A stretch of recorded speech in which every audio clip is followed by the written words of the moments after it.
আমরা এই মুহূর্তে যেখানে দাঁড়িয়ে আছি ব্রহ্মপুত্র নদীর তীর, খুব সুন্দর একটি এলাকা। আমরা বিভিন্ন জায়গায় হাঁটছি আর দেখছি। তো এটা কি?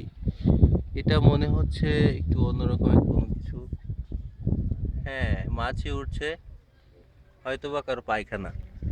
কি ব্যাপার, এই এত সুন্দর জায়গায় মানুষের পায়খানা পড়ে থাকে। এক্সকিউজ মি ভাইয়া, আপনাকে একটা প্রশ্ন করতে পারি? জি বলেন। এই যে একটা সুন্দর জায়গা, সেখানে এখানে সেখানে পায়খানা পড়ে থাকে, তো আপনারা এই এলাকাবাসী হয়ে ইয়ে, কারাই জন্য দায়ী? কারাই কাজটা করে, আপনারাই করে নাকি না বাইরে থেকে কেউ আসে? আসলে বলতে গেলে আমরা যারা এই শহরে থাকি কিংবা থাকেন, তারা আসলে এই কাজগুলো আমি যতদূর বলতে পারি করে না। কারণ তাদের সবারই বাসায় আই থিংক বাথরুম অবশ্যই আছে।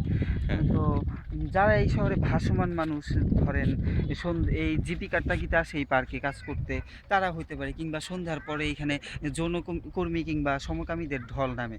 তো তারাও করতে পারে, ঠিক আমি এক্স্যাক্টলি বলতে পারবো না কারা এই কাজটার সাথে সরাসরিভাবে সক্রিয়। আচ্ছা আচ্ছা, ধন্যবাদ ভাইয়া।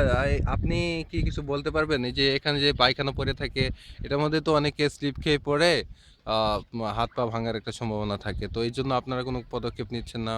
বা কারা এই ধরনের কাজের সাথে জড়িত?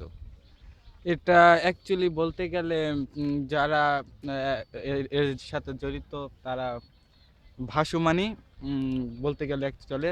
কারণ তাদের নির্দিষ্ট পায়খানা না থাকায় যেখানে সেইখানে পায়খানা করে থাকে। তাহলে আরও এখানে আমরা দেখতে পাচ্ছি ময়মনসিংহ বাণিজ্য মেলা চলতেছে, তাদের দ্বারাও এই কাজ সম্পূর্ণ হতে পারে। বাণিজ্য মেলায় কি কোনো পায়খানা নেই? তারা বাণিজ্য মেলায় পায়খানা থাকলেও নির্দিষ্ট সংখ্যক পায়খানা নেই, এর জন্য বোধহয় তারা এই কাজটা করেছে। আচ্ছা, ধন্যবাদ ভাইয়া।